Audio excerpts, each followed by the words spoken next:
Maman Première ministre, je dis Soumino Matondi na libako pesi biso.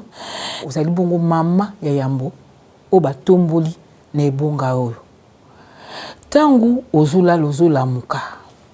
Est-ce que ozozongoka eloko mo ya lokumu? Mama Sylvie nakanisi que eloko motuya o mokonzi mboka pesi nga eza eloko mokete. Po na nga eza eloko lokumu te. Eza mokumba. La première ministre Judith Suminwa Tuluka est officiellement entrée en fonction le 12 juin 2024. Vous le savez, après investiture de son gouvernement et présentation de son programme d'action à l'Assemblée nationale conformément à la Constitution. Depuis ce jour, la population voudrait savoir comment la chef du gouvernement compte s'y prendre pour matérialiser ce programme d'action chiffré à 92,9 milliards de dollars américains à raison de 18 milliards par an et étalé sur 5 ans. En d'autres termes, quelle est la méthode Souminoa? Quelles sont les actions qui sont déjà réalisées et quelles autres sont en cours d'exécution? Voilà qui motive la tenue de cette interview. Madame, Messieurs, bonsoir. Merci de nous suivre. Alors, qui est Judith Suminwa? Judith Suminwa, première femme occupant le poste de Premier ministre en RDC, est née en octobre 1967. Elle est détentrice d'un master en économie appliquée, option gestion financière, à la faculté de l'économie de Mons en Belgique et d'un diplôme d'études complémentaires en travail dans les pays en voie de développement. Elle travaille dans le secteur bancaire, puis dans les agences des Nations Unies, dans le PNUD, où elle a été experte senior dans un projet d'appui communautaire dans l'Est de la RDC. Elle exerce ensuite au cabinet du ministre du Budget avant de devenir coordonnatrice adjointe du Conseil présidentiel de veille stratégique. Cadre de l'UDPS, elle exerçait jusqu'avant sa nomination les fonctions de ministre d'État, ministre du Plan au sein du gouvernement Sama Lukonde II. Après une année à la tête du ministère du Plan, Judith Suminwa Tuluka a brillé par la pratique de la gestion axée sur les résultats de développement, notamment dans la mise en œuvre et le suivi du programme de développement local des 145 territoires PNEL, donc, et la finalisation du plan national stratégique de développement. Elle est nommée au poste de Premier ministre par le président de la République, Félix-Antoine Tshisekedi Tshilombo, le 1er avril 2024. Mariée et mère de 2 enfants, elle est originaire du secteur de Kimpese, territoire des Songololo, dans la province du Congo central. Pour cette première parution médiatique, donc la Première ministre a spécialement accordé la primeur à la presse nationale. Je ne serai pas seule à réaliser cette interview. Donc dans ce joli décor, nous avons Sylvie Bongo, un visage connu ici localement. Sylvie Bongo Landou est journaliste et directrice marketing et commercial à la chaîne CMBDJ, présentatrice et productrice de magazines sociopolitiques, Équipe nationale et Pona Écolo. Elle interviendra particulièrement en Lingala, une façon pour nous d'intégrer toutes les couches sociales. Nous avons également Thierry Kambundi Kafouti, rédacteur en chef au sein de la rédaction de la radio Top Congo, producteur et présentateur des magazines bien connus, Parlons-en, Le Débat et récemment Parcours. Bonsoir Thierry. Et également bonsoir Sylvie. J'ai oublié de vous saluer tout à l'heure. Et donc nous avons également sur ce plateau donc notre confrère de Radio Okapi, Irong Mouchink Alain. Il est superviseur des news à la rédaction de la Radio Okapi. Alain est un grand reporter et présentateur principal de dialogue entre Congolais et du magazine Le Grand Témoin. Bonsoir Alain. Bonsoir madame. Et donc nous avons associé à cette interview un citoyen congolais, on l'appelle Tonton D, mais son nom en vrai c'est Dylan Mutombo. C'est un Congolais qui excelle sur les réseaux sociaux, sur TikTok. Précisément, il a près d'1 million d'abonnés et il ne parle que de l'actualité. Et sa cible, ce sont les jeunes. En ce moment, il est en train de collecter les réactions des internautes par rapport à cette production.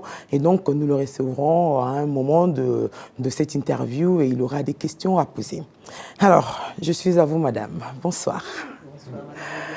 Voilà, j'ai fait votre biographie en quelques lignes. C'est clair qu'il est difficile de parler d'un parcours comme le vôtre en ces quelques mots. Vous avez certainement une manière de parler de vous à votre façon. Comment vous présenteriez-vous? Je sais déjà que vous êtes mère de famille. C'est pas facile de concilier la gestion de la République et celle d'un foyer. Non, c'est pas facile, mais avant tout, pour bien comprendre qui je suis, je voudrais juste rappeler que je suis la 5e dans une famille de 9 enfants. Papa a été diplomate, maman institutrice de formation, mais elle a été mère au foyer. Et mon père était quelqu'un à l'époque, on était des Zaïrois, puisque mon papa est décédé en 96, très fier d'être Zaïrois. Et il n'arrêtait pas de nous le répéter, il faut être fier d'être Zaïrois, parce que c'est notre pays, le Zaïre, et tout ce que nous devons faire, c'est pour ce pays. Donc j'ai grandi dans ça. J'ai grandi avec une maman très stricte. Il n'était pas question de faire des bêtises, on en a tous fait, hein, à un moment ou à un autre, en tant qu'enfant, en tant que jeune, mais elle était très regardante dans la manière dont on fonctionnait à la maison, les garçons comme les filles, on devait faire notre part et surtout travailler à l'école. Je ne pouvais pas me permettre de ramener des mauvaises notes à la maison, ce n'était pas possible pour ma mère. Donc c'est ça un peu qui m'a formée et mes parents ont tout fait pour me donner le meilleur en termes de formation. Et ça, je leur dois beaucoup. Alors, effectivement, je suis mariée depuis maintenant presque 28 ans. J'ai 2 enfants, un garçon de 23 ans, une fille de 20 ans. Et dès le départ, je me suis mariée en travaillant déjà, donc j'ai toujours travaillé. Mes enfants n'ont connu qu'une mère qui travaillait. Je suis depuis toujours très attachée à avoir des bons résultats, etc. Et donc c'est vrai que ça prend une partie de la vie importante. Mais ce que j'ai toujours fait avec ma famille, c'est de leur accorder des moments clés où on passait des moments ensemble et c'est ça qui pouvait créer cette union dans laquelle on se trouve, dans cet amour familial. Et le fait que justement je suis dans cet amour familial, ça me crée un environnement de paix qui me permet de mieux me concentrer dans mon travail. Et donc aujourd'hui, c'est vrai qu'en tant que Premier ministre, heureusement pour moi, mes enfants sont grands. Hein, mon fils vient de terminer son bachelor en communication, ma fille est encore à l'université. Et donc, ils n'ont plus besoin d'une mère de manière quotidienne. Ils ont toujours besoin de la maman parce que c'est toujours des coups de fil, même le soir avant de dormir. Je m'assure d'avoir discuté avec mes enfants. J'échange beaucoup avec mon mari. Je m'assure que tout s'est bien passé pour lui dans la journée. Et il est aussi d'un grand soutien parce qu'il est capable de comprendre qu'aujourd'hui, la journée n'a pas été terrible parce qu'en tant que responsable, quand on voit tout ce qui se passe dans notre pays, les conflits à l'Est, les différentes catastrophes naturelles, la situation de pauvreté d'une grande partie de la population, ce n'est pas quelque chose de facile d'être Premier ministre. Et c'est toujours important d'avoir quelqu'un qui vous soutient parce qu'il vous donne la paix. Et c'est ça qui est important. Voilà, en tout cas, vos enfants ont de la chance de vous avoir comme mère. Cet entretien va tourner autour de l'exécution du programme d'action du gouvernement basé sur les engagements majeurs pris par le chef de l'État lors de son investiture. Et donc, nous allons repartir l'émission en thématiques. En 6 thématiques, nous parlerons de l'économie et de la protection du pouvoir d'achat, la création d'emplois, la sécurité, la justice, l'aménagement du territoire, l'accès aux services sociaux de base. Bonjour madame. Alors, nous allons commencer par un secteur que vous maîtrisez parce que dans la présentation, on a bien dit que vous êtes économiste de formation. Je ne voudrais pas aller longtemps pour présenter l'économie congolaise, Mais juste me limiter à dire entre autres que l'économie de notre pays a beaucoup de problèmes. Elle repose aujourd'hui essentiellement sur le secteur minier qui contribue à environ 70% de la croissance globale. En République démocratique du Congo, parmi les objectifs que vous vous êtes assignés lorsque vous avez présenté le programme du gouvernement, c'était notamment dans le secteur minier d'aller dans la transformation, plutôt dans l'exportation des produits bruts. Et aussi au plan agroalimentaire, l'économie congolaise est aujourd'hui essentiellement extravertie. J'ai vu des chiffres du ministère du Commerce extérieur, près de 3 milliards de dollars dépensés dans le secteur agroalimentaire sur les 12 derniers mois. L'objectif, vous l'avez rappelé devant les députés, c'est de produire davantage. Qu'est-ce que vous avez déjà fait depuis que vous avez pris vos fonctions pour inverser cette tendance au plan minier, au plan de l'agroalimentaire et même au plan de la production? Pour évoquer une phrase qu'aime bien le président de la République, la revanche du sol sur le sous-sol. C'est de votre responsabilité. Qu'est-ce qui a déjà été fait sur ce plan? Alors, en 3 mois, qu'est-ce que nous avons fait depuis que nous avons été mis en place? J'ai commencé, j'ai pris fonction après avoir évidemment développé un programme d'action du gouvernement tel que cela a été dit.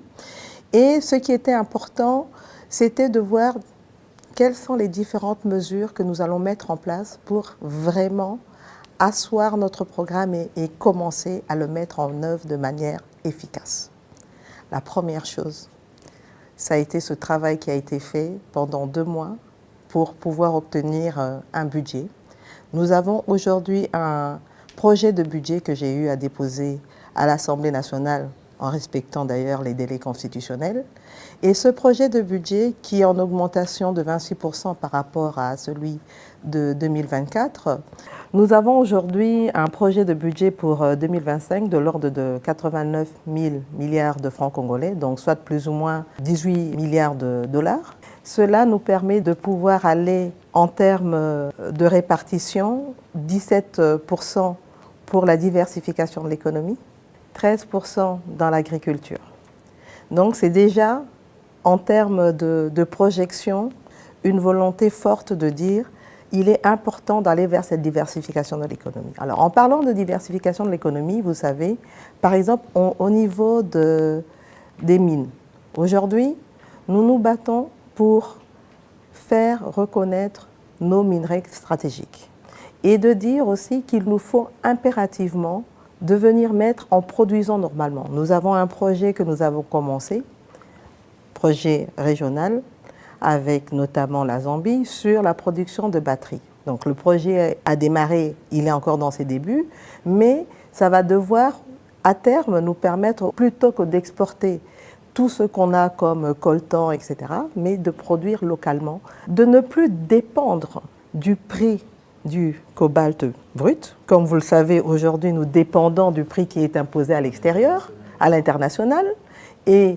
ce prix-là peut baisser sans que nous n'ayons aucune marge de manœuvre, mais si nous produisons nos batteries ici sur place, nous pourrons vendre des produits finis à un prix qui sera compétitif déjà. Rien que pour la consommation locale, nous sommes quand même un pays aujourd'hui de plus de 100 millions d'habitants, donc vous voyez quel marché de consommation qui est le nôtre. Et si nous travaillons sur ça, nous allons pouvoir développer notre secteur et produire plus, et ça va nous régénérer de ressources plus importantes. Mais pour y arriver, évidemment, nous avons aujourd'hui un déficit en termes d'énergie, d'infrastructures, donc il est impératif que nous puissions travailler sur ça. En termes d'énergie, vous avez pu voir dans les années passées, nous avons eu à libéraliser par exemple le secteur de l'électricité, nous avons mis en place, quand je dis nous, c'est le gouvernement, puisqu'il y a continuité. Donc tout ça, ça ont été des mesures qu'aujourd'hui nous sommes en train de consolider pour assurer que, alors que nous avons redémarré les négociations sur on a parlé à l'époque du projet INGA, aujourd'hui on parle d'un programme intégré, structuré INGA, avec la Banque mondiale, la BAD est en train de nous suivre, nous sommes en train de discuter aussi avec des investisseurs privés. En attendant que tout ce programme-là puisse vraiment aboutir, nous devons investir dans des microcentrales hydroélectriques, etc. Et donc, si vous regardez, il y a pas mal d'actions, de projets qui sont en train d'être menés dans ce sens-là. L'autre chose, ce sont les infrastructures.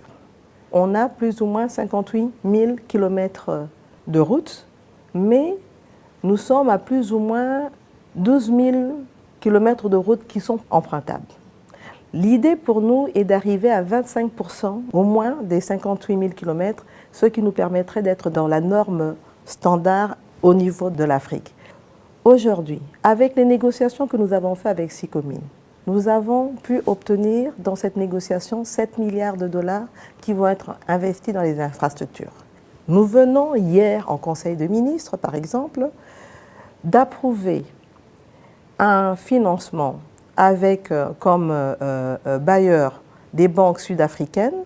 Ce financement de l'ordre de 186 millions de dollars va nous permettre d'acheter 5 000 équipements qui vont nous permettre de travailler sur nos infrastructures et ainsi que pour l'agriculture. Donc c'est des équipements qui vont être mis en place à travers le territoire, 145 territoires. On va constituer des hubs. Ça va être géré dans le cadre d'un partenariat public-privé, mais ça nous permettra de mettre à disposition les services techniques, Office de route, OVD, OVDA, même les entreprises privées qui travaillent dans le secteur routier pourront bénéficier de ça. Donc ce sont des actions qui vont nous permettre, si elles sont bien coordonnées, de pouvoir avancer. Si aujourd'hui, nous voulons aller développer l'agriculture, déjà dans certaines provinces du pays, les gens produisent, même si ce n'est pas encore à un niveau suffisant. Mais le fait qu'on ait ce déficit en infrastructure, il n'y a pas de possibilité d'évacuer les produits. Or, si nous avançons dans les infrastructures routières, ça va nous permettre de désenclaver et donner la possibilité aux producteurs locaux de pouvoir évacuer leur production. Mais bon, il y a d'autres mesures sur lesquelles on pourra revenir, telles que fiscales, etc., d'incitatives à la production locale. Madame, vous avez été récemment au ministère du Plan, donc oui. dans la planification. Oui. Je voudrais que l'on soit plus concret, parce que les chapelets des bonnes intentions et tous ces projets pompeux pour la population, on les a entendus même de la bouche de vos prédécesseurs. Parlons du secteur minier, par exemple. Parlons de la transformation, production des batteries, production de l'électricité ou amélioration de la capacité du pays en termes d'électricité ou d'énergie. À quelle échéance on peut s'attendre à des vrais résultats? Mon programme, il est sur combien d'années? Sur 5 ans. Donc, c'est un processus. Oui, mais parce que je sais pourquoi je pose cette question. La production des batteries et la transformation de certains produits miniers, ce n'est pas pour sitôt, parce qu'on n'a même pas d'infrastructure de base, madame. Mais c'est pour ça que je vous dis qu'on est en train de travailler sur des infrastructures routières, sur la production d'énergie, pour pouvoir aller dans ce sens-là. Le secteur agricole. Oui. Trop de théories, dirait-on en République démocratique du Congo, peu de résultats.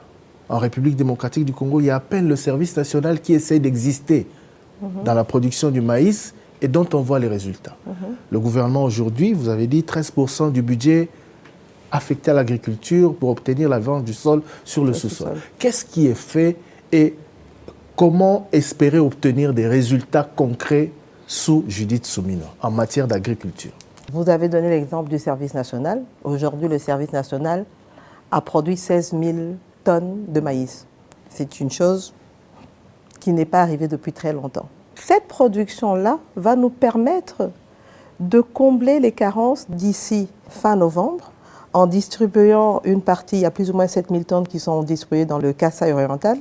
Dans le Kasaï central à Kananga, il y a plus ou moins 4 000 tonnes. On a envoyé 4 000 tonnes entre Kinshasa et Ilebo spécifiquement pour les cantines des militaires. Ça va permettre aussi d'appuyer les militaires ainsi que leurs familles. Donc ça, c'est déjà une partie. L'autre partie, c'est de voir aussi comment on soutient les agriculteurs locaux. Je donne un exemple. Aujourd'hui, dans le Haut-Katanga, on a une disponibilité de plus ou moins 10 000 tonnes de maïs. Avec le service national, on est en train de travailler avec eux pour que le train qui sert au service national puisse transporter ces 10 000 tonnes pour aller renforcer l'approvisionnement en maïs dans le Kasaï. Donc ça encore, ça va être fait par un financement du Trésor public. Au-delà de ça, il y a tout un exercice qui est fait pour l'amélioration des semences. On parle d'agriculture, mais cette agriculture doit être faite avec une semence de qualité Il y a un travail qui a été fait. Je donne juste un exemple aujourd'hui, notamment avec les financements qu'on a injectés au niveau de l'ITA, par exemple, où nous avons pu les appuyer à développer une amélioration de la semence. Et une fois que cela pourra être produit à plus grande échelle et distribué, nous pourrons aller vers des semences de qualité au niveau du maïs, au niveau du manioc, ainsi de suite. Ce programme-là, qui a aujourd'hui reçu plus de 40 millions de dollars, on est en train de former des jeunes dans l'agro-business pour pouvoir justement, une fois que ces jeunes sont formés, c'est une ressource qui va permettre aussi d'être perpétuée au-delà. Donc c'est un peu un système qu'on est en train de mettre qui va permettre, aujourd'hui on forme peut-être un petit nombre, mais ce petit nombre va pouvoir former d'autres et ça va se dupliquer. Donc c'est vrai qu'on est loin du compte, mais on a démarré et on va continuer.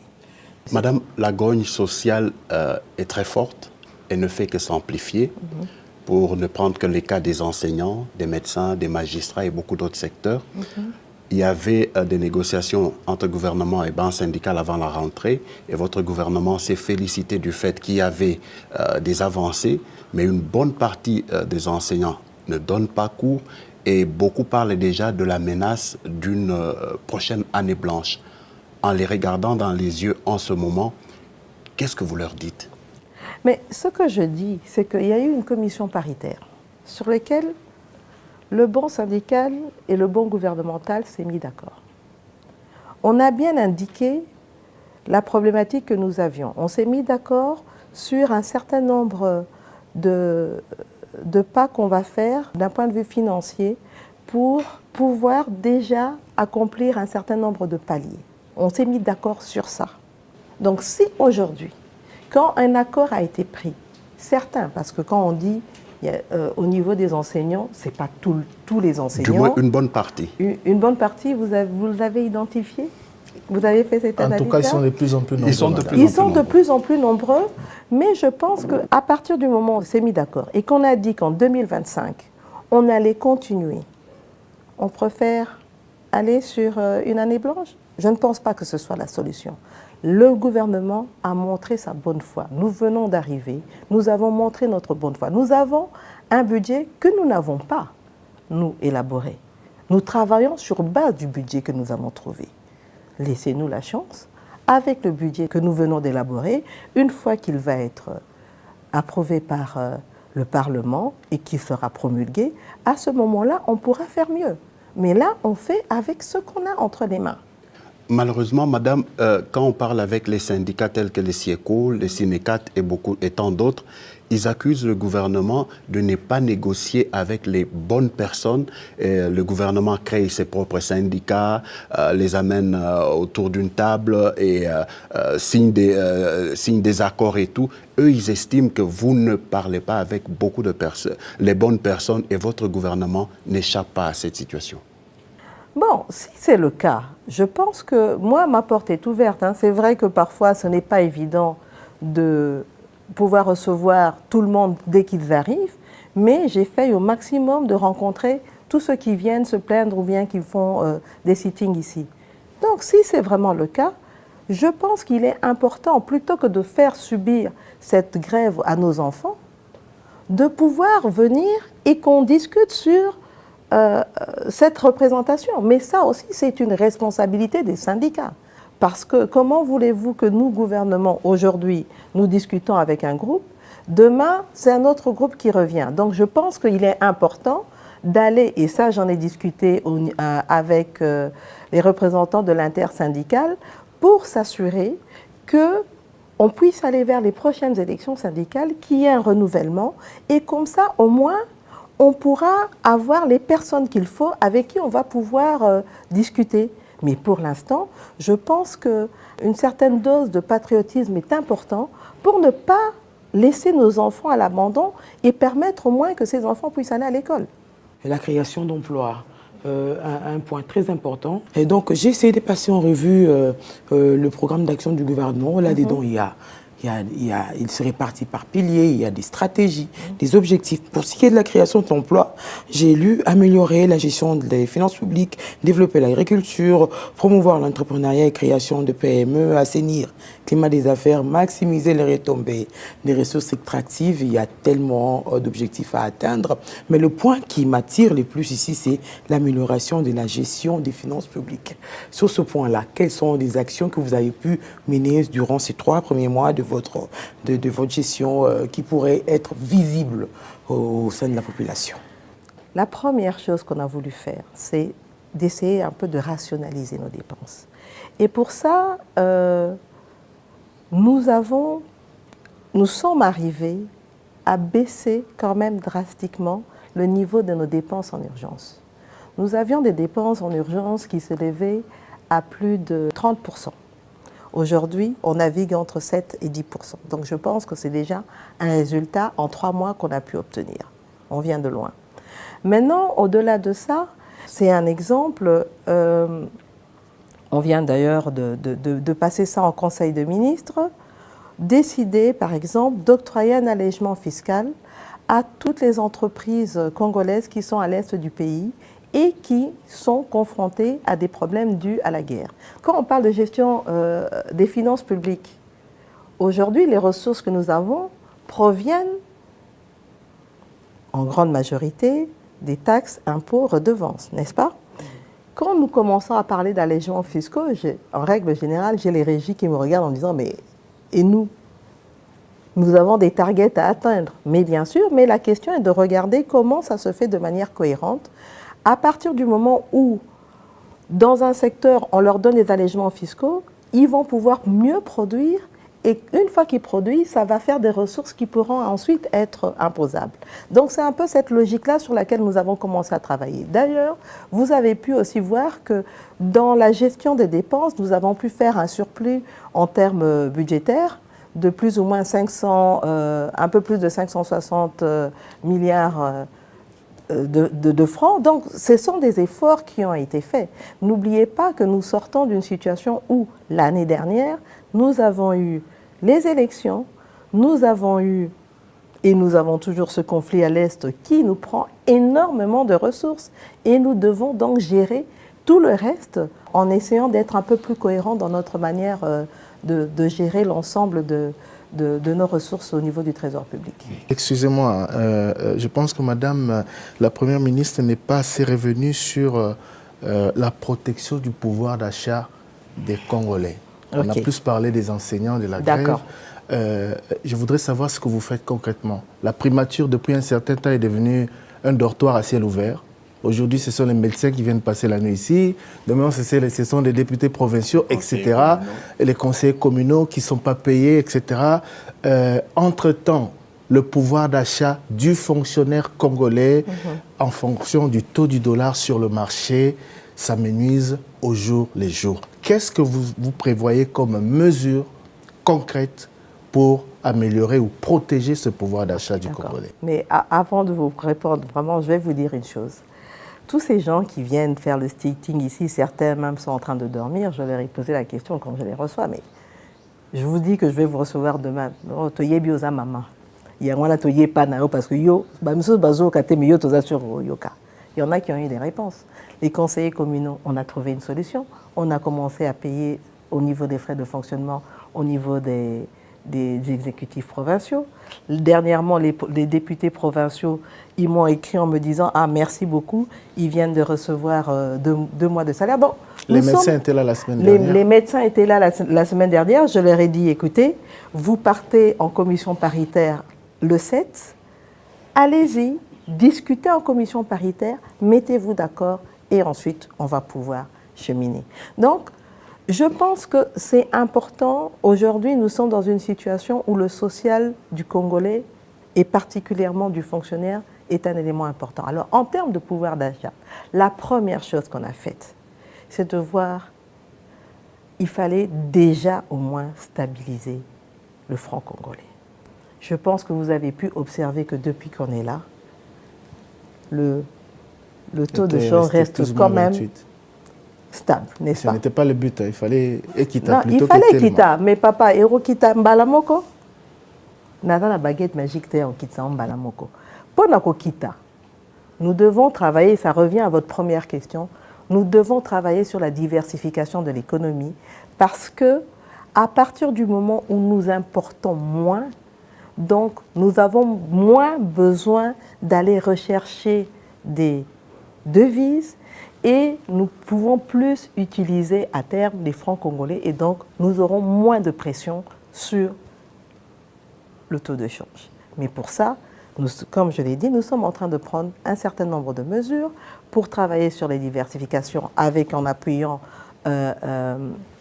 on a parlé de la transformation au niveau minier, on a parlé de l'agriculture. Donc si nous arrivons vraiment à booster la production locale, c'est à ce moment-là, je pense, qu'on aura une meilleure éclaircie en termes de taux de change parce que c'est lié. Mais au moins, vous avez vu, nous avons essayé, en diminuant la masse monétaire en circulation, il y a des gens qui n'étaient pas contents, mais finalement, on finit, quand le résultat est là, qu'on a quand même un taux de change stable, ça peut nous calmer. Ce que nous essayons aussi de faire, c'est de lutter contre la spéculation. Ce n'est pas facile. Parce qu'aujourd'hui, je donne juste l'exemple.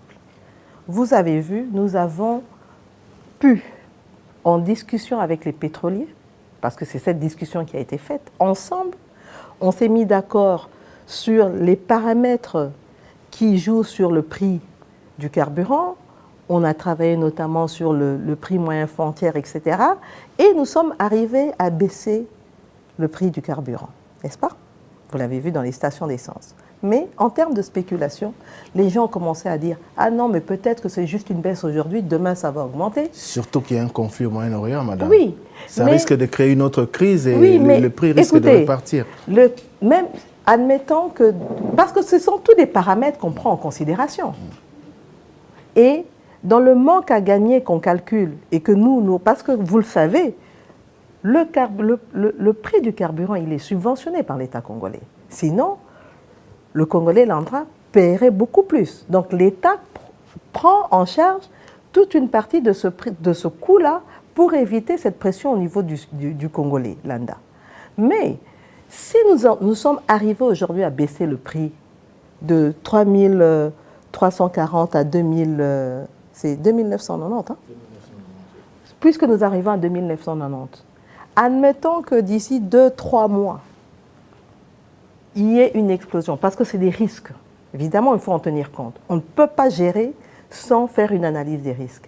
Qu'il y ait une explosion dans le Moyen-Orient et qu'on a vraiment un problème, une pénurie au niveau du carburant, même si ça monte, est-ce que vous êtes sûr que ça va remonter à 3340 comme avant? On a une marge. Donc c'est ça aussi, on anticipe. C'est tout ce travail-là qu'on a fait en discussion avec les pétroliers pour assurer que, au moins, à partir du moment où on a pu baisser le prix du carburant, on va pouvoir voir dans quelques jours comment on discute avec, au niveau du transport pour essayer de voir comment on va aussi baisser le coût du transport. Et à terme, il devrait y avoir une répercussion sur les coûts des produits qui dépendent du coût du transport qui utilise le carburant. Maintenant, c'est sûr que ceux qui ont déjà des stocks qu'ils ont achetés à un prix plus cher ne vont pas baisser les prix du coût. Donc, il ne faut pas que les gens disent prix à carburant et kiti, prix à bilok et kiti nanouté, dont tout le monde est de l'autre côté. Et koya, mais botika, il y a un processus, donc ça va se faire. Dans le programme du gouvernement, vous avez promis 1,5 million d'emplois par an. Comment vous allez y arriver? On ne peut le faire qu'avec le secteur privé. L'État seul ne pourra jamais créer autant d'emplois. L'État ne peut le faire qu'avec le secteur privé. C'est pour ça que cette question d'amélioration du climat des affaires est extrêmement importante.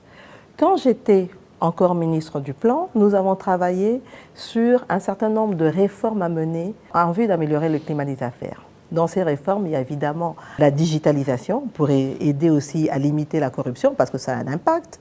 Il y a la sécurité judiciaire de l'investisseur, donc on va pouvoir revenir sur les questions juridiques à ce niveau-là.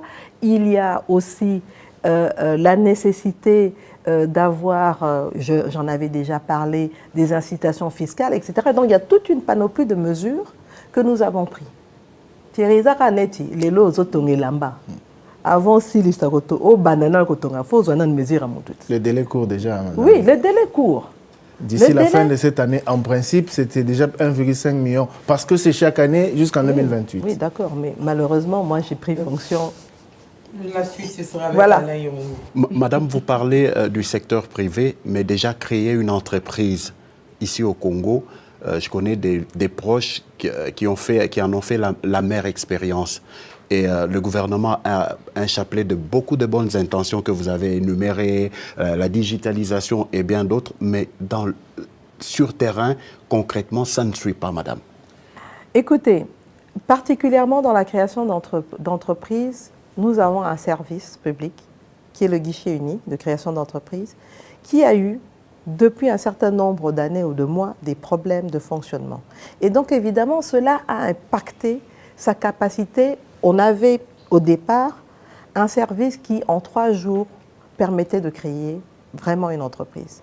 Aujourd'hui, c'est devenu, ça traîne, etc. Donc, ce que nous avons fait quand nous sommes arrivés, c'est d'assurer au moins que ce GUS puisse au moins maintenant recevoir régulièrement ses frais de fonctionnement, ce qui va lui permettre de se connecter, de pouvoir mettre à disposition à ceux qui le souhaitent tout le service nécessaire pour pouvoir créer ces entreprises. Parce que c'était juste une question de frais de fonctionnement. Et ce n'était même pas des montants importants. Donc là, nous avons relancé la machine et j'espère que ça va pouvoir suivre. Mais au-delà de ça, comme je l'ai dit, il faut aussi assurer que tous les investisseurs qui arrivent puissent non seulement avoir une sécurité en termes juridiques, puissent aussi avoir accès au crédit. Donc là, il y a toute cette discussion que nous sommes en train de faire avec le secteur bancaire. C'est vrai que la RDC, malheureusement, est considérée avec un taux de risque important et donc cela se répercute sur le taux d'intérêt qu'on nous applique. Mais c'est un travail que nous sommes en train de faire pour voir comment, avec le système bancaire, si nous, en tant que gouvernement, en tant que pays, nous avons un peu plus, une meilleure cote en termes de crédibilité, je pense que ce sont des questions qui pourront être réglées à terme. Certains observateurs notent quelques avancées dans le domaine de la création des emplois, notamment avec la sous-traitance et autres. Est-ce qu'à ce jour, avant d'atteindre les 1 500 000 emplois dont parlait Thierry, est-ce que dans les 3 mois, vous avez plus ou moins une idée de nombre d'emplois qui ont été créés? Ça, c'est un travail... Quelques indications. Non, ça, je ne pourrais pas vous le dire parce que c'est un travail que j'ai demandé et au ministère du Plan et au ministère du Travail de pouvoir nous donner des indications précises à ce niveau-là. Sur le plan de la sécurité, nous savons que le pays est agressé à l'Est et il y a des actions qui devaient être menées dans le cadre de votre programme pour justement améliorer la force des frappes de nos forces de sécurité. Voilà. Est-ce que vous évoluez sur ce plan-là? Aujourd'hui, cette question de conflit à l'Est nous préoccupe énormément. Quand nous voyons toutes ces victimes à l'Est, ces déplacés, ces morts, ces femmes violées, c'est quelque chose qui n'est pas acceptable. Et nous ne pouvons pas continuer à accepter qu'un pays voisin, qui est le Rwanda, avec ses supplétifs M23, vienne nous agresser. Raison pour laquelle le chef de l'État a décidé, et c'est ce que nous sommes en train de faire, de mettre les moyens nécessaires pour arriver à la montée en puissance de l'armée. Maintenant, il faut voir d'où nous partons et où est-ce que nous voulons arriver. Mais évidemment, il y a des détails dont je ne saurais pas parler ici. Madame, à l'Est, les déplacés, c'est compte en termes de millions, vous le savez. Que fait votre gouvernement concrètement pour soutenir ces personnes de manière efficace et régulièrement surtout? Vous savez, quand je suis entrée en fonction, mon premier voyage a été à l'Est. J'ai été au sud, à Bukavu et à Goma. Je pense qu'il était important pour moi de montrer à cette population meurtrie, et j'ai été jusqu'au camp de déplacés de Mungangu, c'était important d'aller les voir et de leur montrer que nous sommes là avec eux. C'est vrai, dans un contexte où vous êtes loin de chez vous, vous n'avez plus accès à vos cultures, parce qu'en règle générale, ce sont des populations qui sont des cultivateurs, vous ne pouvez plus cultiver, vous êtes dans des endroits où il n'y a pratiquement pas d'eau, où il n'y a pratiquement pas d'électricité, et donc c'est une situation assez difficile, et en plus vous vous retrouvez dans une situation où on commence même à parler d'agression sur les femmes, etc. Donc la première chose, c'était de voir, nous déjà gouvernement, avant même de parler des partenaires, il y a un appui que nous essayons d'apporter régulièrement au niveau de ces populations de l'Est.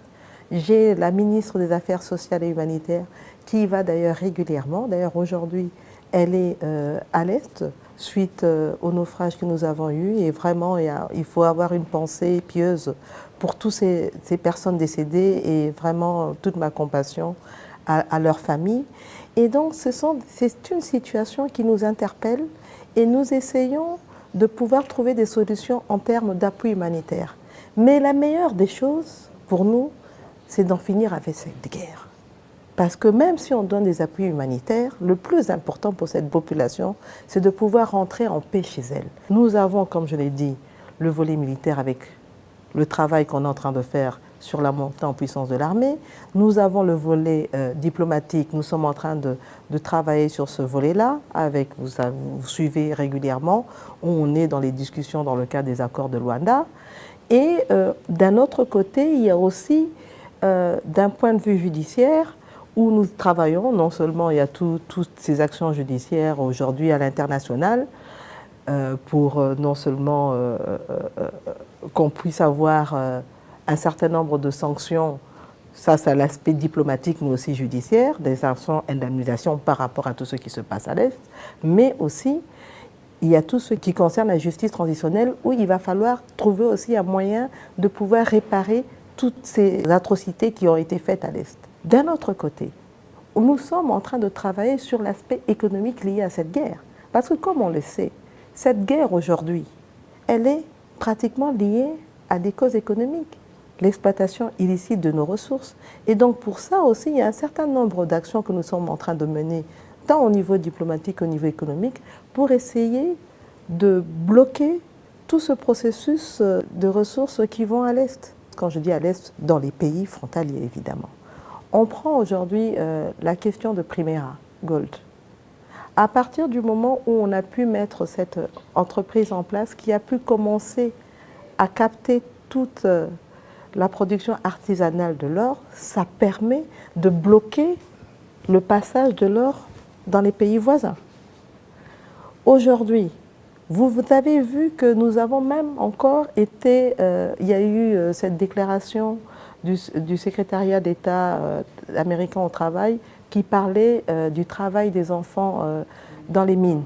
Mais quand on prend de manière générale, nos mines, à 70%, sont gérées par des entreprises industrielles en bonne et due forme qui respectent les standards. Donc ce problème du travail des enfants, c'est dans les 30% qui restent dans l'artisanal, mais même là, nous avons mis en place un certain nombre de mécanismes à travers, non seulement, par exemple, l'entreprise générale de Cobalt, à travers Primera Gold, à travers d'autres services pour justement essayer de contrôler toute la production artisanale et assurer aussi qu'il y ait de moins en moins de production artisanale illicite. C'est un combat. Vous savez qu'il y a des groupes armés qui pullulent à l'Est, etc. C'est un combat qui n'est pas facile, mais je pense qu'on va y arriver.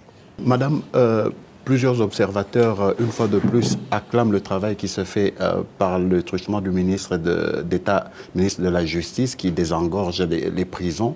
Mais avec la montée du banditisme urbain, le phénomène Kuluna, on pensait que ce n'était qu'à Kinshasa, mais ça s'étend à travers la République.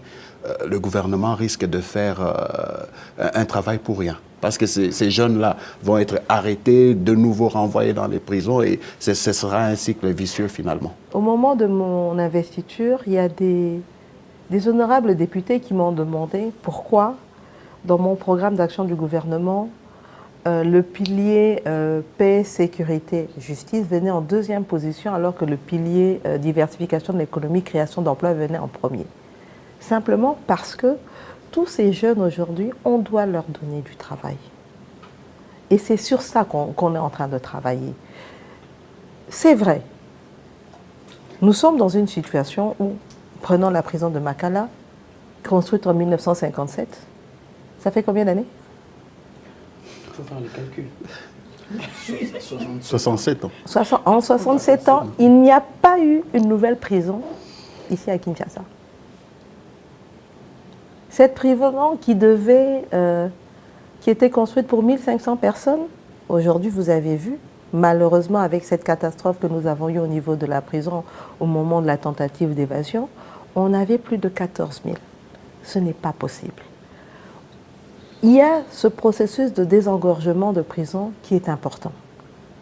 C'est vrai qu'avec cette catastrophe qui a eu lieu au moment de la tentative d'évasion, il a fallu essayer de trouver des moyens pour désengorger rapidement, mais nous devons contrôler tout cela et ce travail doit se faire en harmonie avec le Conseil supérieur de la magistrature parce que c'est dans le cadre de cette commission paritaire que ce travail est fait de manière continue. Mais entre-temps, moi j'ai réuni ici avec moi les hauts magistrats, le ministre d'État en charge de la justice, le VPM intérieur, etc., pour discuter de quelles sont les actions que nous devons mener. Non seulement aujourd'hui, Makala et toutes les autres prisons, c'est la même chose. On a fait le point de situation, ne peuvent plus accepter des détenus condamnés ou détenus préventifs. Nous ne pouvons pas garder des gens dans les cachots parce que là aussi, aujourd'hui, il y a un débordement indescriptible. Donc, aujourd'hui, moi, je leur ai demandé de me rendre un rapport pour me dire quelles sont les propositions de solutions. Comment, déjà, on sort tous ceux qui sont dans les cachots, on sépare les femmes, les enfants, parce que ce n'est pas possible d'avoir tout le monde dans le même endroit. C'est impossible. En attendant déjà ceux qui sont des détenus, pouvoir les mettre là, des sites qu'on va pouvoir contrôler, et il faut ce travail, on ne peut le faire qu'avec la police et l'armée, parce que à partir du moment où on trouve un site, il faut le sécuriser, il faut contrôler, parce que sinon vous allez encore avoir des problèmes avec les populations environnantes, donc on ne veut pas en arriver là. Mais donc ce travail-là, moi j'attends qu'on me donne les conclusions et le gouvernement va devoir mettre les moyens pour assurer ça. En attendant qu'on puisse arriver, on a dans la projection la construction de nouvelles prisons, donc c'est un travail aussi qui est en train d'être mené entre le ministre de la Justice et la ministre des Affaires foncières parce qu'il faut trouver des terrains qui sont disponibles, etc. Mais bon, voilà, nous allons y aller. Malheureusement pour nous, nous sommes en train de vivre une situation que nous n'avons pas créée, mais que nous devons gérer. Maman Première ministre, je dis Soumino Matondi na libakope sibiso. Ya yambonani na tuna yo boye na konome yo comme Première ministre ya gouvernement mokonzi mboka à résoudre ba problème balé. Ya yambo apesi na province na yo ozali originaire parce que moi na Songololo Congo central pour la première fois dans l'histoire yambo kanabiso depuis indépendance na kansali moto yambo pona kozwa poste oyo ya premier ministre. Deuxième chose ezali bongo mama ya yambo o batomboli na ebonga oyo. Tangu ozula lozola muka ndenge fo ou répondre na makambo wana mibale. Est-ce que kata ko pongi na katkati ya butu? Est-ce que ozozongoka eloko mo ya lokumu? Mama Sylvie nakanisi que l'air banomaki ngai na lobaki yango. Eloka motuya o mokonzi mboka pesi ngai eza eloka mokete. Po na ngai eza eloka lokumu te. Eza comment on dit ça? Eza mokumba oyo mokonzi mboka pesi ngai pona ko kamba mboka. Eza eloka mokete. L'air banomi ngai eloko nini na liboso na sala kotala na bandeko na biso baza na est parce que kuna pasi pe batu baza na pasi na kati ya RDC bazali. Mais soko tali boza na guerre, ça fait 30 ans. Guerre en si la raté. Bon siko ngana ya na kino tambola na nga ailleurs. Na lobi na kena kotala bandeko na nga baza na nokuna bayeba ke muto aye en tant que maman, en tant que deko mwasi nazo comprendre ba pasi na bango. Et na mona bango pona la kisa bango que nazo comprendre mais que na gouvernement nanga to kosala elongo poto luka solution pona bango. Ndenge moko na ebi lelo que tozala ba problème ba banzela na kati. To lobaka na kati ya Kinshasa to ke na biso mosikate. Mama yo kanzi soki mbule no kinga na lalaka. Na kolala te nazo benga na yeba situation eza ndenge nini. Entre temps na si na PCP mitindo. na kanisi bomonaki na recevaki awa na yambaki gouverneur ya province ville province à Kinshasa parce que Kinshasa est la ville province mais yango pe biso gouvernement ba institution surtout aux appels na kati ya Kinshasa na yambaki gouverneur na yambi ministre en charge de l'infrastructure, ministre d'État, na yambi ba continuer surtout au baza en charge il y a ba infrastructure pour nani na ministre de finance na ministre du budget pour nani parce que na yebi que na ba compétence aux constitution et pesi biso eza important to tala ndenge to kosunga gouverneur nakanisi alekaki epa ya ndeko Thierry Kambudi alobaki pe gouvernement central lelo tozo aider ville province pona makoki ya kokosala pona kobanda kobongisa nzela tozo bana opesa ye mensuellement pe moi pata po akoka pe kosala 2 millions. Mais na banzelo bébé aux yeux tourisme aux yeux au commandement même nzela le kumu aux yeux tosali programme même route nationale numéro 1 Kinshasa Matadi na boyite eza nde likambo ya kotia na programme awa na Kinshasa soko zwi 5 km nzinga ya Zandu tosali programme to bana ko attaquer yango ba étude ici et salami ministre des finances asi apesaki mbongo beseko esali ba étude sur base ba étude wana nde mosala ekosala po tolingi susu te que topesa mbongo bobongisa nzela boanalyse na bino te bosali étude te botie kaka ciment botie goudron et puis lobi mbule noki ya l'union surtout ekei te tolingi siko makambo esala ndenge bien d'où nécessité ya kosala ba étude wana esalami yango wana na gouverneur tozokende tokokende liboso siko to bana misala basala ba appel à manifestation d'intérêt ba entreprise ya solo pe ba ya pona ba entreprise wana pe toningi komona oya solo pas oya lukuta ba ye kaka et puis basali musala manœuvre et puis bakena bango de la même manière na programme wana il y a 27 km na kati ya ville à Kinshasa pe fo bazwa et de la même manière aussi topesaki na nani na epa gouverneur ndenge yo lobi eza 2 millions te eza 1 million 500 eza 2 millions yo bakiseli wana ezali na tanga kala baza kozwa na ville sikoyo na ba misalo nyonso tu photos zala tozo aider na 1 million 500 mais na mbongo wana eza pona assainissement mais tala na likambo toza nango na kati ya assainissement nampasa esika fade bakenotia biloko boyebi problème eza kuna basali spoliation esika tozo bake koboa tozo boaka biloko ya salite kasi yango tozo landela boyoki te bikolo yo mama Akasia azo landela ngo pona kotia ordre parce que il faut to soki to lingi to bonga na kati ya mboko il faut to kende na makambo na ndinga ordre il faut to tika des ordres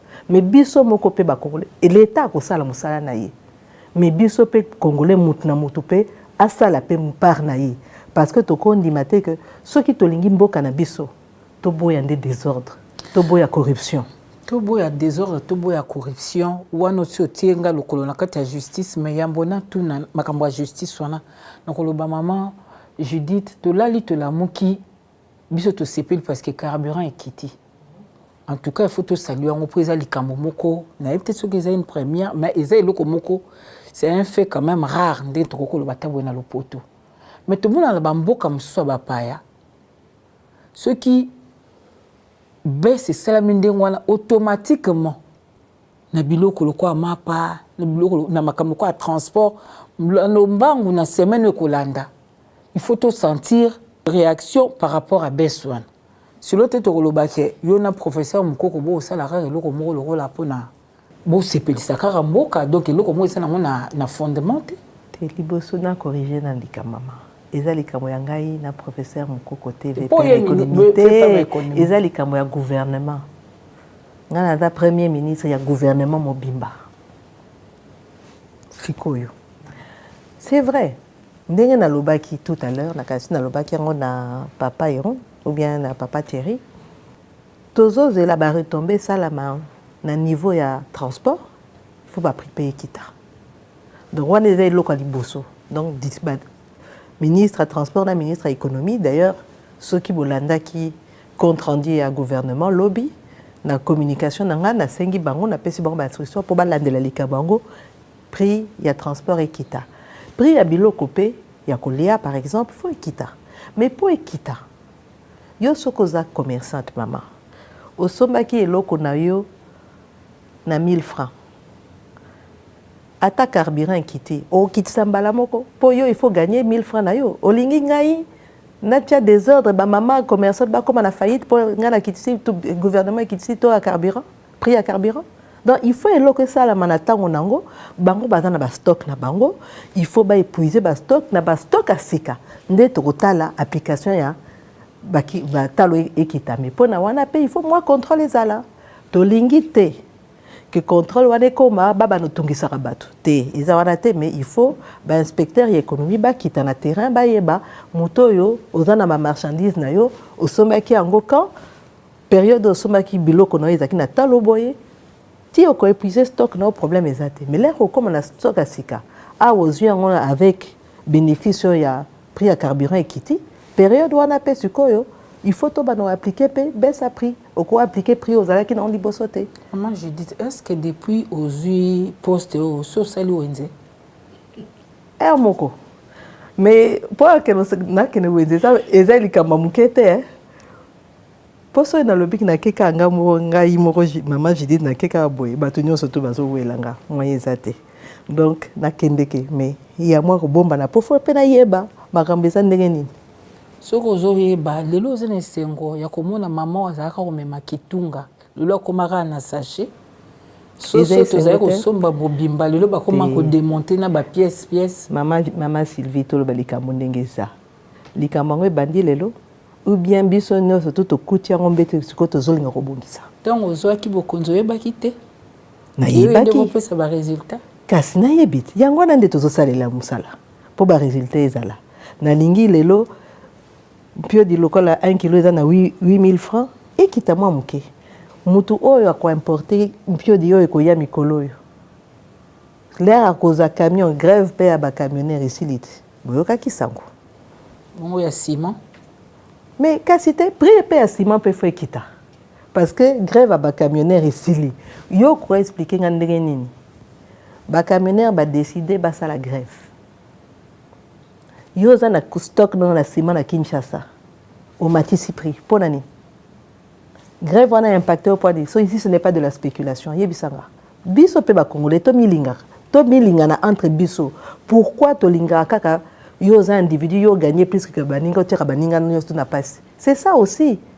la responsabilité oyo biso tozoluka epai ya baninga na biso kongolais mais responsabilité première eza ya biso gouvernement yango na lobi neti sikoyo soki biloko euti na port coût à transport il faut ekita na minute lelo donc pio di oyo ekoya mikolo oyo ekozala lisusu te 1 kilo 8000 francs ndenge ezalaki il faut ekita toza d'accord eloko nde tozoluka yango wana maman Judith lelo nyonso eza priorité nayebi te soki okodéfinir gouvernement na o ndenge nini mpo toyebi te oleka bazalaki bawarrior nayebi te oyo ya lelo soki boza banani ntango mosuki osunga bana mboka mpe bayeba soki oza otie marke nini mais tout otala secteur lokola ya transport naufrage esali pasi ekomi nango mpe mwa mbala ebele banzela bambuteyage koloba te esengelaki ke polise ekoma otelema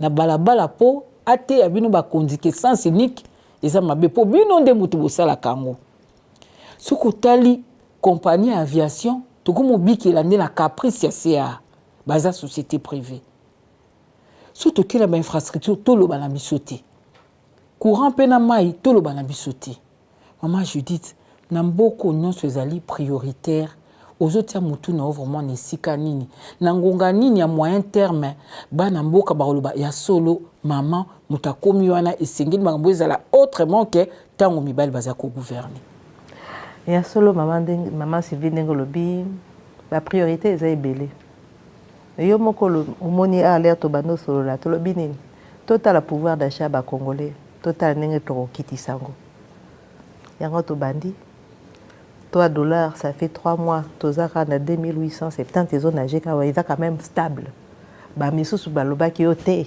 na minute oyo ifale ezala déjà 3000 ekomi 3000 te tozomeka kostabilize wana mpe tozoluka ekita tozobundela yango De la même manière, les lots qui ici pris à carburant. Et ça, moussala tout ça là, malé malembe.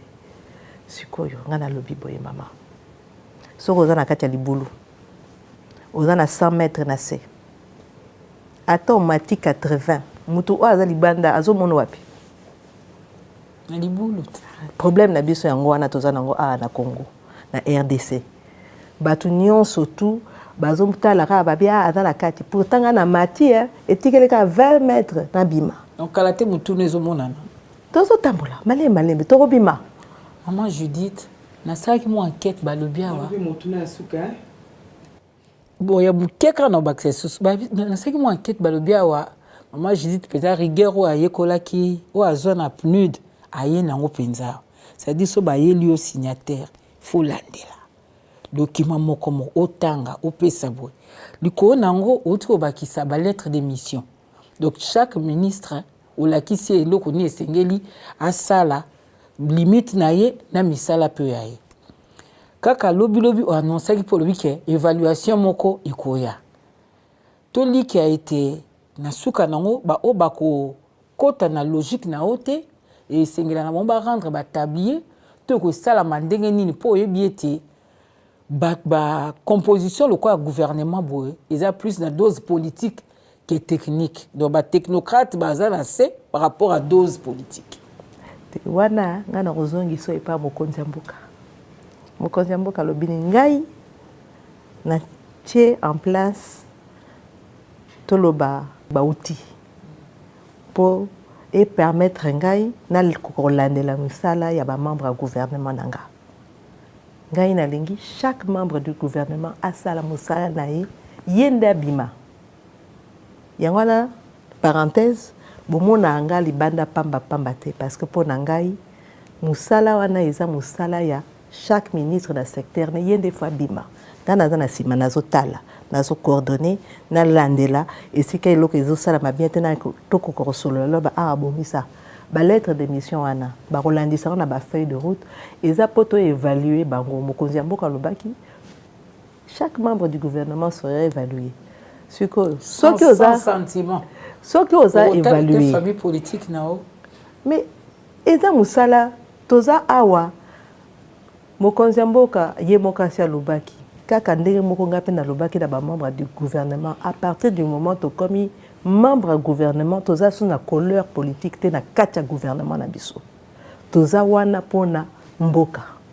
Quelle que soit tendance politique, nous sommes tous membres d'un seul corps qui travaille pour le pays. Donc, il y a les coloration politique, il y a les musala, évaluation et au salama. Ce qu'on a évaluation, on a battu la rate.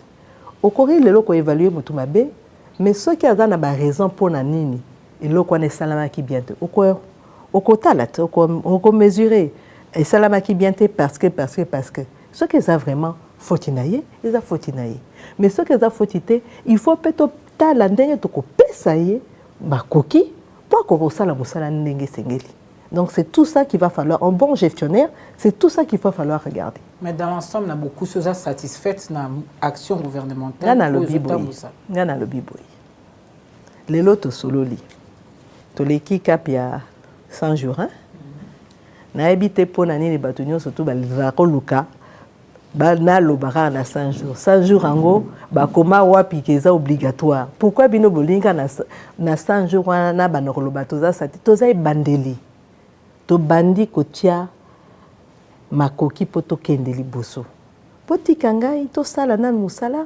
Là to koma na fin de l'année to kokisa moi plus ou moins 6 mois to koki ko bana ko évaluer to ba bon tendance eza ko kenda côté bien tendance ezo ke de côté mabe to redresser. Alors pourquoi vous avez choisi de communiquer en ce moment précis? Parce que je pense que face à l'attente de la population, c'est un devoir de redevabilité. C'est vrai, comme je l'ai dit à maman Sylvie, ce n'est pas un devoir constitutionnel, ce n'est pas une obligation. Nulle part il est écrit qu'au bout de 100 jours, il faut. Mais vu l'attente de mes concitoyens, je me suis dit, bon, je vais quand même parler pour leur dire. Nous avons commencé le travail, ce n'est pas encore fini. Nous n'en sommes qu'à nos débuts. Mais nous pensons que si nous gardons le cap sur lequel nous sommes aujourd'hui, nous allons y arriver. Mais pour ça, nous, le gouvernement, nous allons faire notre part. Mais vous, les citoyens congolais, vous devez aussi nous soutenir. Il faut arrêter avec ces histoires-là, des gens qui font la spéculation, des gens... Regardez, rien que le prix du carburant est baissé, et au matin, on lobby. Pourquoi? Pourquoi on est si négatif? Il faut qu'on essaye un peu de changer cette mentalité, qu'on regarde un peu notre pays de manière positive. Vous savez, dans d'autres pays, moi j'ai travaillé dans les organismes internationaux, j'avais des collègues d'autres pays qui me disaient « mais vous êtes compliqué ici. Chez nous, tu nous attaques, mais entre nous on fait bloc. » Et l'obité que ce qu'on fait bloc, on passe les bêtises. Non. Quand il y a des bêtises, il faut le dire, il faut sanctionner. Mais il faut aussi faire bloc pour soutenir l'action du gouvernement. Et n'est pas tout le temps simplement dire que le gouvernement ne fait rien. Nous sommes en train de travailler et nous allons y arriver. Et c'est ensemble qu'on y arrivera. Voilà, j'avais annoncé au tout début de cette émission que Dylan Mutombo, autrement dit Tonton D, qui est très présent sur les réseaux sociaux avec près d'1 million d'abonnés sur TikTok où il produit de l'actualité, était en train de collecter des questions des internautes qui suivent cette émission sur les réseaux sociaux. Donc, il va venir poser quelques questions venant de la population. Voilà, Dylan. Excellence Madame la Première ministre, dans le cadre de la récolte de questions des internautes, nous avons pu recueillir quelques questions récurrentes auxquelles la jeune population congolaise attend de réponses de votre part. De prime abord, les jeunes Congolais se sont questionnés, n'est-ce pas, sur votre plan d'action gouvernemental qui a promis, n'est-ce pas, de créer plus de 6 millions d'emplois. Alors la jeune population aujourd'hui se pose la question de savoir où en êtes-vous avec ce projet. Combien d'emplois exactement avez-vous déjà créés? Et dans le même ordre d'idée, Excellence Madame la Première ministre, l'État à lui seul ne peut pas créer tous les emplois pour l'ensemble de la population congolaise. Il s'agit donc de mettre sur pied des mesures incitatives à l'entrepreneuriat, de telle enseigne que plusieurs acteurs puissent également intégrer ce corps entrepreneurial. Mais malheureusement, aujourd'hui, ce que l'on constate sur le plan de la pratique, dès qu'un jeune se décide de se lancer dans l'entrepreneuriat, il est tout de suite accablé par des différentes redevances et taxes qui mettent en mal, n'est-ce pas, l'évolution de son activité entrepreneuriale, ce qui cause malheureusement une faillite prématurée. Dans cet ordre d'idée, Excellence Madame la Première ministre, dites-nous quelles sont les mesures que vous avez déjà prises quant à ce ou ce que vous comptez faire pour essayer, n'est-ce pas, de rendre un peu plus facile la vie entrepreneuriale du jeune Congolais. Et pour finir, Excellence Madame la Première ministre, il se pose également une question sur le plan sécuritaire. On fait face à la recrudescence de l'insécurité sur l'étendue de la République démocratique du Congo, dont notamment à Kinshasa et à Goma. Il ne se passe pas 2 jours sans que nous puissions recueillir 2 ou 3 cas d'enlèvement. Ce qui se passe sur la pratique, c'est qu'un groupe de criminels s'organise, n'est-ce pas, pour procéder à des enlèvements dans différents coins de la capitale pour ensuite rançonner les familles des victimes. Et jusqu'à présent, la population ne sent pas encore l'implication effective du gouvernement. Quant à ce, la jeune population congolaise se pose des questions de savoir quelles sont les mesures que vous avez éventuellement prises, n'est-ce pas, pour essayer de mettre fin à ce fléau qui gangrène la quiétude du peuple congolais. En fait, le tout doit repartir sous l'angle de la diversification de l'économie, mais nous devons aussi non seulement donner les atouts à notre population. Et quand on parle d'atouts, on parle de formation. Et particulièrement aujourd'hui, je vais parler de la formation professionnelle. Pourquoi? D'ailleurs, aujourd'hui, au niveau du gouvernement, nous avons eu une décision du Conseil des ministres pour demander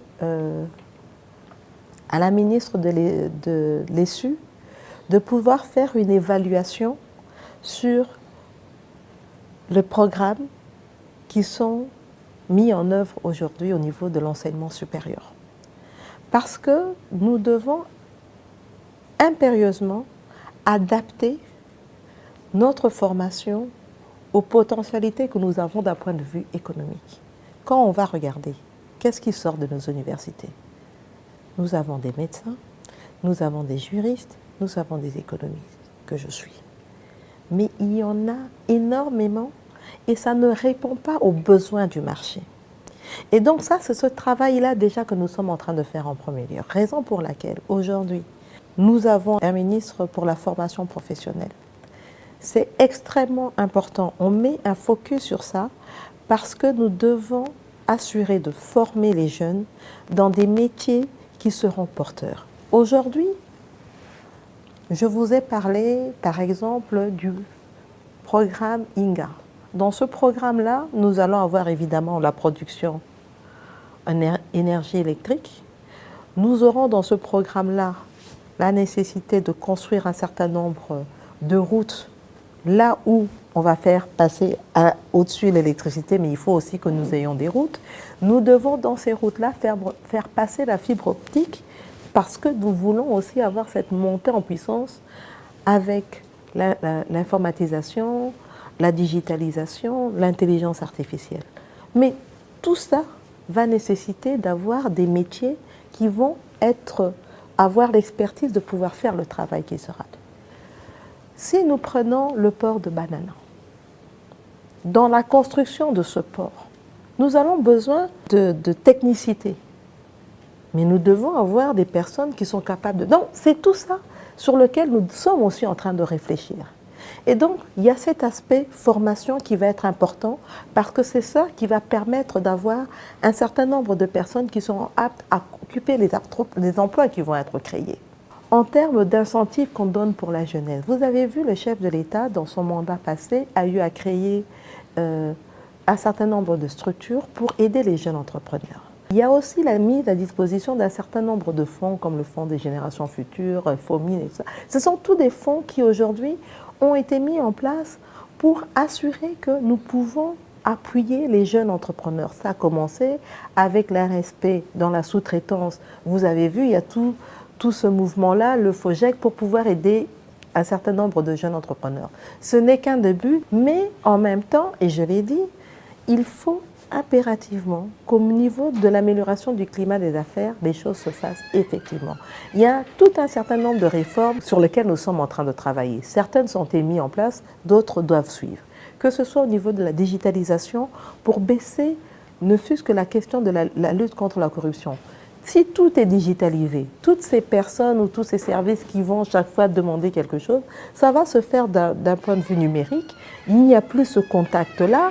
Les gens peuvent le faire contrôler au niveau de leur écran au bureau et ça sera beaucoup plus facile. De la même manière, on regarde les incitations fiscales. J'ai été au ministère du Plan.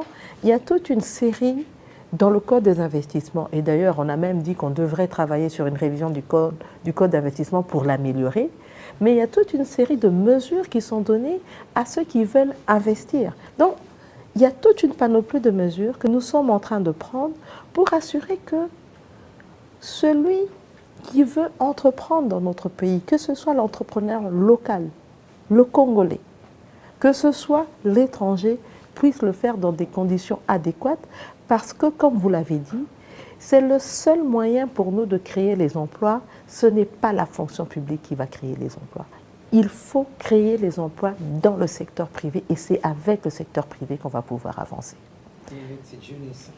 Et si on parle du secteur privé, donc l'accent est mis au niveau de la jeunesse parce qu'aujourd'hui, l'incentive est de pousser les jeunes à aller vers l'entrepreneuriat plutôt que juste d'attendre de pouvoir aller dans la fonction publique.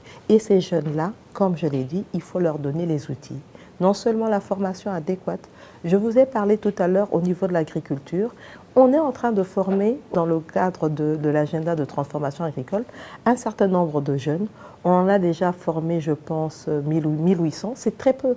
Mais on compte monter de manière exponentielle à l'agrobusiness. Ce sont des jeunes qui apprennent la formation en termes d'agriculture, mais aussi en termes de gestion de leur entreprise. Comme ça, ils seront mieux canalisés et ils pourront mieux avoir des résultats. Ils se plaignent également de l'insécurité dans la ville. Alors, la sécurité dans la ville, ça, c'est vraiment un grand problème. On en a discuté avec le vice-premier ministre en charge de l'Intérieur. Vous savez, ça va faire un certain nombre d'années qu'on n'a plus recruté au niveau de la police. Donc aujourd'hui, nous avons un effectif au niveau de la police qui n'est pas suffisant pour couvrir l'ensemble des territoires. Ce qui doit être fait maintenant, et c'est ça qui est mis en programmation, pouvoir aller vers le recrutement, la formation de la police, parce que ça c'est important. Il ne suffit pas de les recruter, il faut pouvoir les former de manière adéquate, qui puisse être une police de proximité qui respecte le citoyen, qui prend soin du citoyen et pas une police qui est là pour agresser. Et donc, à partir du moment où on arrive à avoir un corps qui est là pour jouer son rôle de sûreté, de protection du citoyen, je pense que ça va aller mieux. Mais pour l'instant, c'est vrai que nous avons des problèmes, mais avec les moyens de bord, on essaye de voir, comme par exemple, cela a été fait dernièrement, doter la police de véhicules pour pouvoir au moins, de manière motorisée, circuler dans la ville. C'est un début, mais je pense que ça pourra continuer. On va le faire aussi dans d'autres provinces de la République, comme ça au moins, en étant motorisé sur quelques lignes, surtout dans les centres, au niveau des villes, assurer qu'on puisse avoir une certaine surveillance. Mais là aussi, il y a aussi la question maintenant de pouvoir gérer tous les hommes en armes. Donc il y a un contrôle qui doit se faire au niveau des hommes en armes, les militaires, les policiers, pour assurer que ces gens-là puissent rendre compte de la manière dont ils sortent chaque jour, qu'est-ce qu'ils ont bon, il y a tout un mécanisme au niveau de l'armée et de la police pour contrôler les munitions, etc. Mais il faut que ces contrôles se fassent de manière beaucoup plus draconienne parce que ce n'est pas acceptable que nos jeunes soient... Bon, ce n'est pas seulement les jeunes, mais il y a surtout les jeunes, puisque c'est la majorité de notre population, doivent être soumis à ce genre de violation de leurs droits. Voilà, Madame la Première ministre, vous êtes une personne très chargée. Et le temps nous imparti est très limité. Thierry Kamboundi est resté sur sa soif, je l'ai dit. Et Sylvie Bongo n'a pas épuisé toutes ces questions. Mais nous aurons d'autres occasions. Ceci n'est qu'une première. Hein, donc vous allez répondre régulièrement à ces devoirs de redevabilité. Donc il y aura d'autres numéros de ce magazine. Bien sûr. Enfin, il y aura plusieurs interviews dans ce sens.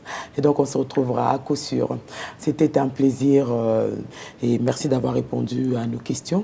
Merci beaucoup. C'est un exercice, comme je l'ai dit, que je n'ai pas l'habitude de le faire, mais il est nécessaire en termes de redevabilité de pouvoir le faire, de pouvoir parler à notre population. Et je sais que, comme vous l'avez dit, certains, si pas tous, vous êtes restés sur votre fin, parce qu'il y a beaucoup plus de questions que ça. Mais le devoir m'appelle, mais on va refaire d'autres séances. Et je pense que si on le fait de manière régulière, on pourra de manière régulière aussi épuiser la matière. Vous allez laisser la population sur quelle note?